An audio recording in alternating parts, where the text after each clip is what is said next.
নমস্কার বন্ধুরা, ছোটদের ভালোবাসা ও বড়দের প্রণাম জানিয়ে আজ আপনাদের সাথে আবার একটা রেসিপি নিয়ে এসেছি। আপনারা প্রথম থেকে পুরো ভিডিওটা শেষ পর্যন্ত দেখতে থাকুন।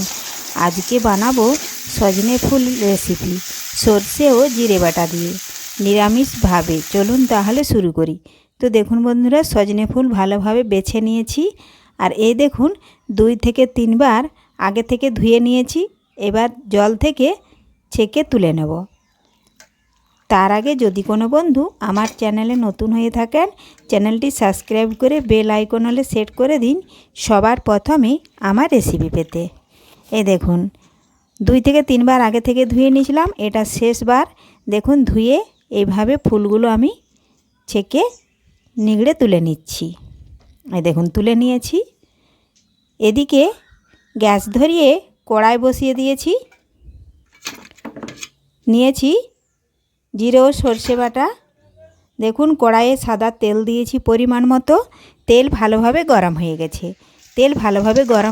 দিয়ে দিলাম আমি গোটা জিরে ফোড়নে। একটু ভেজে নেব। একটু ভাজা হয়ে গেলেই দেখুন আমি ধুয়ে রাখা সজনে ফুলগুলো দিয়ে দেব। তার আগে তেলটা একটু কড়ার এই চারপাশে একটু লাগিয়ে নিলাম।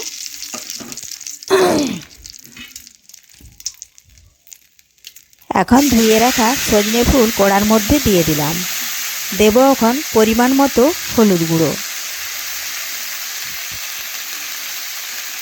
দেব আমি পরিমাণ মতো লাল লঙ্কার গুঁড়ো। ঝালটা আপনারা আপনাদের পছন্দ মতো দেবেন। যে যতটাই ঝাল খেতে পারেন সে কিন্তু ততটাই ঝাল দেবেন। আমি এখানে লঙ্কা গুঁড়ো দিচ্ছি, আপনারা পারলে কাঁচা লঙ্কা কুচিও দিতে পারেন। এখন দিলাম জিরে ও সর্ষে বাটা। আমি এখানে সজনে ফুলটা বানাচ্ছি সম্পূর্ণ নিরামিষভাবে। তো দেখুন নাড়াচাড়া করে সর্ষে বাটা ও লবণ হলুদ গুঁড়ো ভালোভাবে মিশিয়ে নিচ্ছি। এখন দেব আমি স্বাদ মতো লবণ। আগে লবণটা দেওয়া হলো না, কারণ সজনে ফুল কিন্তু অনেকটাই নরম। এজন্য দেখুন নাড়াচাড়া করতে আমি কতটা সজনে ফুল দিলাম আর দেখুন কতটুকু হয়ে গেল। এই জন্যই লবণটা আপনারা একটু পরে দেবেন, তাহলে আন্দাজ মতো দেওয়া হবে। আর বেশি লবণ হয়ে গেলে কিন্তু খাওয়া যাবে না। এখন আমি একটা ছোট কাঁচি দেখুন ঢাকা দিয়ে দিলাম। তাতে দেখুন সজনে শাক আবারও কমে গেল। এই দেখুন আর কতটা জল বের হয়েছে। আমি কিন্তু এক্সট্রা কোনো জল দিই না। এই দেখুন এই জলটা কিন্তু আবার বেশ কিছুক্ষণ নাড়াচাড়া করে আমি জলটা শুকিয়ে নেব এইভাবে কড়ার মধ্যেই। আর সজনে ফুলের এই রেসিপি একবার যে খাবে সে কিন্তু আবার বারবার খেতে চাইবে। এই দেখুন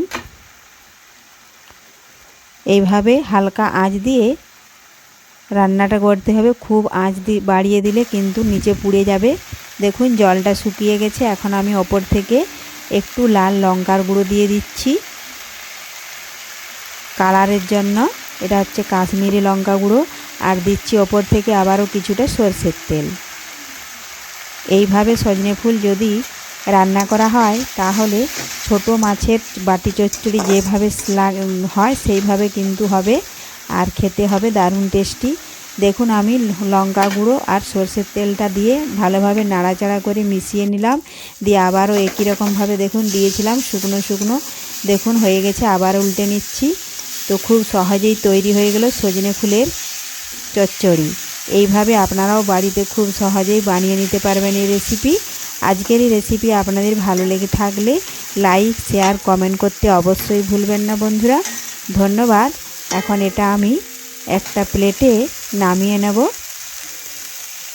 আর খুব বেশি শুকনো করা চলবে না। দেখুন আপনাদেরকে আমি নাড়াচাড়া করে দেখাচ্ছি কতটা শুকনো করে নিতে হবে। এই দেখুন বন্ধুরা খুরপি দিয়ে নাড়াচাড়া করে নিচ্ছি। এই দেখুন